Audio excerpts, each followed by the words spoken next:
Hey, what's going on? It's Dallas J. Moore here on Social Republic. Today, kind of talking about a face and a voice of a generation. Talking about Kurt Cobain, who passed away actually 17 years ago today, which is Tuesday. Having a hard time believing the fact that he's been gone that long. And it's even more pathetic, at least I think it is now looking back, that I didn't even know that he had passed away when I first bought their album. See, Nirvana actually specifically, Nevermind was the first album I ever bought, the first CD actually, but I was in 6th grade, and so it was 96, 2 years after he'd passed. And I remember I was at an elementary school party. We were doing one classroom here and one classroom here, and we were able to jump between the two. And I think it was a Christmas party or something party, and we had music and playing games and eating food. And one of the kids I used to hang out with was really big into music. He had it blaring, and it just blew my mind. I just thought, this music's just amazing. I was just instantly became a huge fan. And so he told me who it was. He said it was Nirvana, and the album was called Nevermind. And we were listening to Smells Like Teen Spirit, which is classic. I'm sure most of you heard it. And so later that night, I think, or the next day, I went and I drugged my mom to the store, and I bought it. And I think I listened to it probably 20 or 30 times in a row that night and the next day while my mom was in the kitchen cooking dinner and I'm in the living room sitting there just rocking out because I didn't have a CD player at the time. And so I think that later that year for my birthday I bought one, and then I could listen to it in my own room and I didn't bother anybody.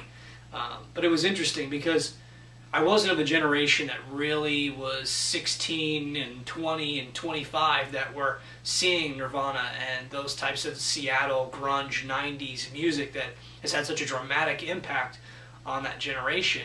Because I was just getting into it, and he had already been gone when I first discovered him. So I thought that was interesting. But even more interesting than that is the fact that Kurt Cobain passed away 17 years ago, and the generation that he kind of reached out to and inspired, they're still talking about him. They're still listening to his music. They're still talking about his message and his life and the things that he did and what made him who he was. And, you know, I think a lot of people at the time, you know, when you think about grunge and when you think about Seattle and when you think about Nirvana, it's, you know, kind of the unappreciated people, you know, for lack of a better words, the pissed off youth, people that needed a voice. They needed someone to help rally the troops and get people excited and organize them and get them in a direction.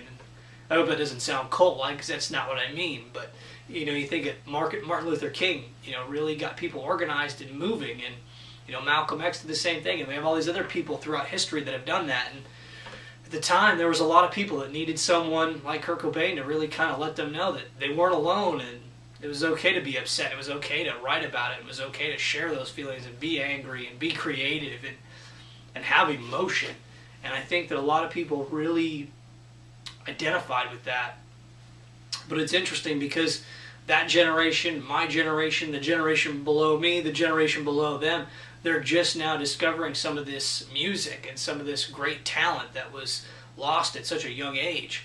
And it's interesting because he really is a face and a name and a voice for multiple generations, and I think it'll continue.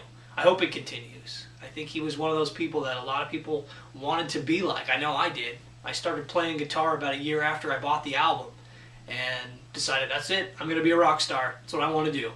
And it changed my life and changed my outlook on life. So I just wanted to touch on that today. I know it really doesn't have anything to do with marketing and social media. I suspect they're talking about him on Twitter today, and that's how I remembered it was his anniversary of his passing. But it does have a lot to do with branding and the fact that everybody comes from somewhere. And I came from a place where I didn't have a bad life, didn't have any family problems, but Nirvana was easily my favorite band for many, many years, and identified with what they were talking about, what they were doing, and the music. It was just, it's still great. It'll always be great, and I'm glad that we have it. So I know it's kind of a somber note today for this week, so I apologize. I just wanted to share my feelings and my story for how I came to be one small story of mine with you. So I hope you guys have a great rest of the week. Listen to some Nirvana. It'll make you feel good, I promise. So hope you guys have a great week, and thanks for watching.